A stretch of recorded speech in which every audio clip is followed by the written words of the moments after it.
Thank you so much, Mr. Speaker. And first off, thanks to you for the privilege of being appointed and serving on the Budget Committee.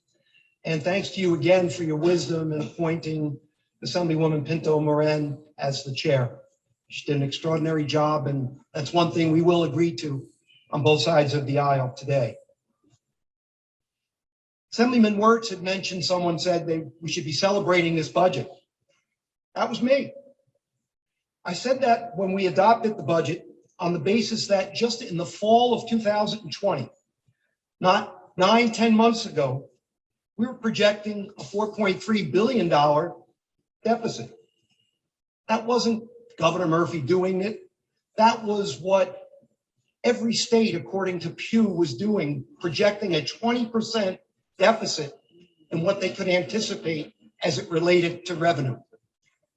The celebration was as it related to the revenues that came in through our fiscal policies and the collections, or through aid from our federal government. Now, the minority leader spoke of this was an opportunity. I can't disagree more as it relates to that it wasn't taken as an opportunity. Think about what we're doing. Yes, there's additional spending. 40% of that additional spending is going to pension payment. $700 million is going to property tax relief and other types of tax relief. The $6.2 billion of the American Rescue Plan, really for the most part, isn't being touched. What we said is that we, as a co-equal branch in this legislative house, along with our colleagues in the Senate, will deal with the expenditure of that money through JBOC, other than a relatively small piece of $200 million to give the governor the flexibility that he needs to run the state, and even then, with no single project worth more than $10 million. That was an opportunity, and we seized it. It was an opportunity to take $3.7 billion, the exact same amount of our emergency bonds that we borrowed, and say that's going to be used for that fancy word, defeasement. It's going to take money that we were able to borrow at a smaller rate than money that is already out there at a higher rate, and we're going to retire that debt. Opportunity. An opportunity to take 1.2 billion of that sum and use it for money that we would know that we would have to borrow anyway. And to the categories of the expenditures, if you will, that are new, beyond the 700 million of tax relief to our citizens, are things that I know from being around my colleagues on the other side of the aisle that you care about. I know you care about funding for domestic violence. I know you care about school budgeting. I know that you care about TAG grants, food insecurity, special education, children's mental health, childcare and preschool, lead remediation. Now, maybe, as you said, well, that's just a difference in philosophy, and so we're not going to vote for the budget.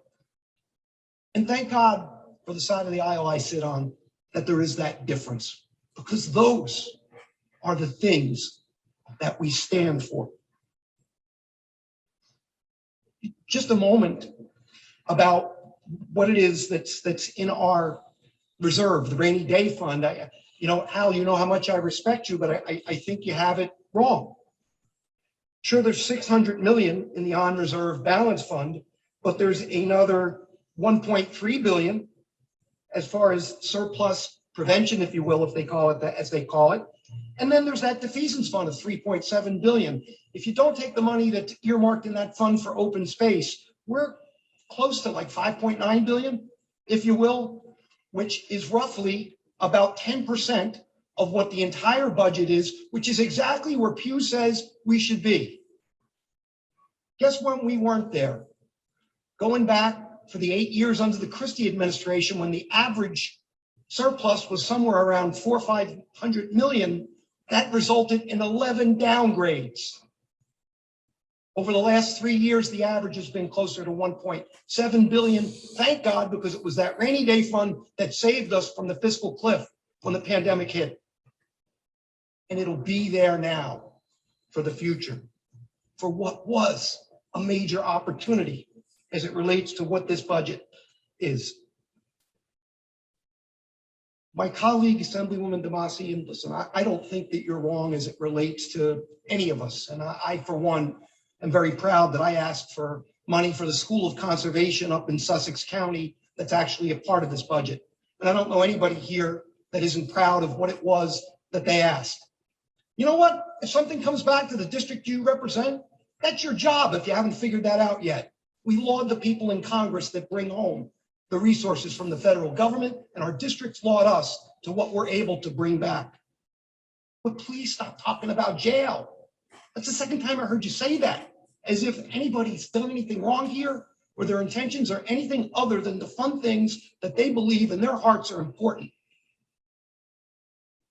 I guess lastly, and I don't want to be negative, but Assemblyman Bergen, I'm not a public employee beyond the service that I'm privileged to be here. And I know maybe there's 31 of us within this room that are. Please don't malign them in any shape, way, shape, or form. That doesn't give them the moral compass to make right decisions. Firemen, policemen, teachers, public employees, I guess, are on the public dole, if you will. So are those professional soldiers that get paid from our federal government that populate the Pentagon and the fields around this country. Please, I know what you stand for and what you serve. Don't malign people that work for the government. So, Mr. Speaker, I thank you.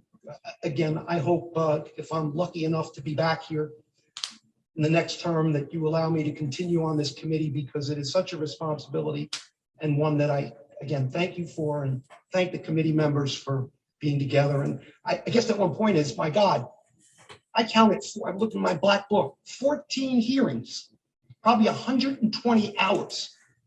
We need to wait till Monday. Done a lot of review of this budget. Thank you, Mr. Speaker.